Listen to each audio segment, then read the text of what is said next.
In today's news, the Thai cabinet approves new visa packages designed to attract wealthy foreigners. Meanwhile, the president of Patong Entertainment Association in Phuket has condemned the Thai government for its long-term closure of entertainment venues around the country without providing any assistance. And the Chulabhorn Royal Academy has announced that it will purchase 8 million doses of the Moderna vaccine to be administered next year. Details on these stories and many more coming right up.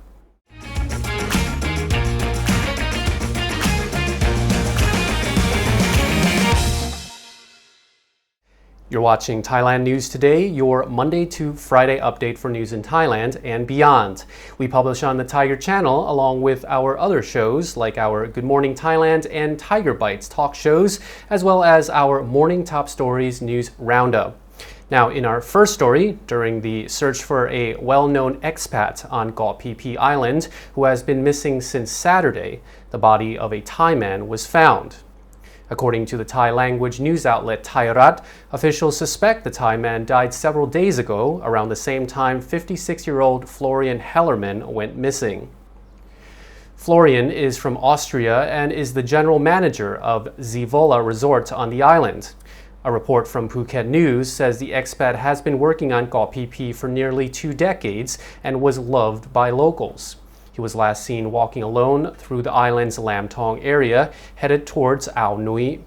The Krabi immigration superintendent says surveillance camera footage from a hotel in the area shows Florian walking by at around 2:24 p.m. Saturday. When Florian did not return to the resort, the staff posted a photo of him on social media to ask if anyone on the island had seen him. A missing person report was filed on Monday at the Koh Phi Phi police station. Yesterday, more than 50 people, including tourist police officers, rescue volunteers, and residents, broke into 4 teams to search for Florian. During the search, one team found the body of a Thai man in the mangroves. Officials confirmed that the body was not the missing expat, but reports do not say if the body had been identified. An autopsy of the body is being done at the Phi Phi hospital. There were no wounds on the body or reported evidence of foul play. A new visa package that rolls out the red carpet to rich expats has been approved by the Thai cabinet. The package will include perks such as a 10-year visa that covers not just the individual but their spouse and children, and includes foreign property ownership perks as well. The new scheme also partially addresses the so-called digital nomads, who are people wanting to work online while living in Thailand. A government spokesman says also included is a Thai work permit, with visa holders paying the same tax rate as Thai nationals. They will also be exempt from tax on income earned abroad and entitled to own property and land.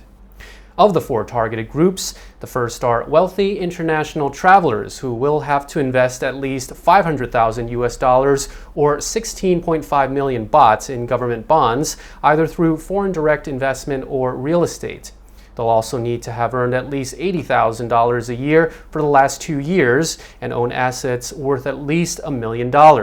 This group will also need to have health insurance coverage of at least 100,000 US dollars. The second group are rich pensioners over 50 who will need a large enough pension fund to cover their living costs in Thailand. They'll also need to invest at least 250,000 US dollars or just over 8 million baht in government bonds and have an income of at least $40,000 a year. That's around 1.3 million baht, plus health insurance coverage of at least 100,000 US dollars. The third target group are digital nomads or employees of foreign companies who want to work remotely from Thailand. And the fourth group are skilled professionals coming to work as experts in selected industries. This also includes academic lecturers coming to Thailand to teach subjects related to those industries. They will need to have at least 5 years of relevant work experience, a salary of at least $40,000 a year, and health insurance coverage of at least 100,000 US dollars. The president of the Patong Entertainment Business Association took a harsh stance against the long-term closures of nightlife venues in Phuket and the lack of assistance from the government of Thailand. In a fiery interview, he called on bars and clubs to open as restaurants, despite the action being legally dubious, and chastised the government for the long-term closure without any aid at all. Nightlife venues have been closed since April in Phuket as part of a national ban still in effect that was enacted by the Center for COVID-19 Situation Administration.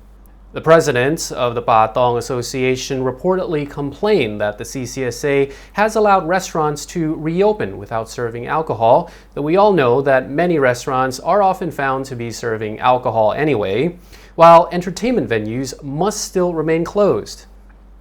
He questioned why there's not more support from the government, considering that entertainment venues have long brought hordes of tourists into Phuket.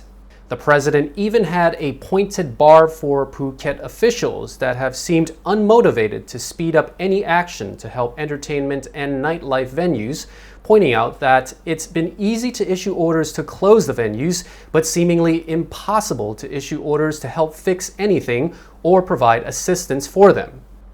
He said, quote, "I feel so fed up, and I can feel the insincerity of Phuket officers who have their normal salary each month and do not know how much we have been suffering." Thai tourism officials report that the high cost of COVID-19 tests, coupled with certificate of entry bureaucracy, is proving a deterrent for tourists from the Middle East. According to a Bangkok Post report, an official from the Tourism Authority of Thailand's Dubai office says potential tourists from the Middle East are in favor of the Phuket sandbox concept, but were put off by everything it entails, such as expensive PCR tests and the application process for the certificate of entry. The cost of a PCR test in the United Arab Emirates is between 200 and 300 baht. Meanwhile, in Thailand, tourists are charged 8,000 baht for a mandatory 3 tests in 14 days. He adds that 5,000 Middle Eastern tourists visited Phuket in the first month of the Sandbox program in July. This number then dropped to just 2,000 in August due to a tightening of regulations and the start of a new school term in the Middle East. The Chulabhorn Royal Academy has announced that it will purchase 8 million doses of the Moderna COVID-19 vaccine to be administered as boosters during 2022. The Academy is one of 5 agencies with the authority to procure alternative COVID-19 vaccines and has already purchased supplies of the Chinese Sinopharm vaccine. The Moderna delivery will happen in stages between the first and third quarter of next year. The announcement follows the news that the Thai Red Cross Society is also purchasing Moderna doses through the government pharmaceutical organization. The doses will be administered for free to specified target groups, while 5 million doses being purchased by private hospitals through the organization will be administered for a fee during the last quarter of this year and the first quarter of 2022. 3 people were arrested for their alleged involvement in the stealing of 65 firearms from an armory in eastern Thailand last May.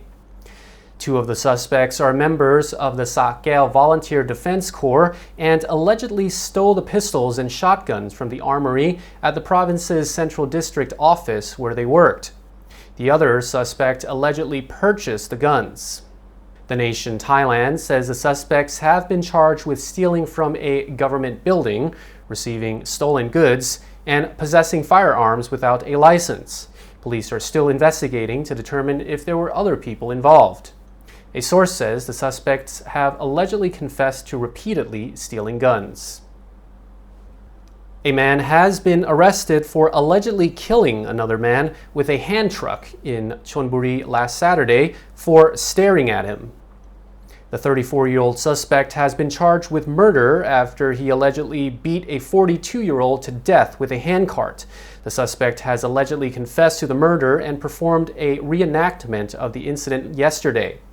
Police say the suspect started an argument because the victim was staring at the suspect, and this was not to the suspect's liking. Officers say the victim tried to defend himself with a knife, but the suspect grabbed a hand truck from nearby and beat the victim to death. The suspect fled to the scene, but police managed to find him after reviewing surveillance camera footage. If you enjoyed this report, subscribe to the Thaiger channel and keep the notification bells on to stay on top of the latest news stories. And check out the video that just popped up here to continue watching content on the channel. Thank you for watching, and you're now up to date on the Thaiger.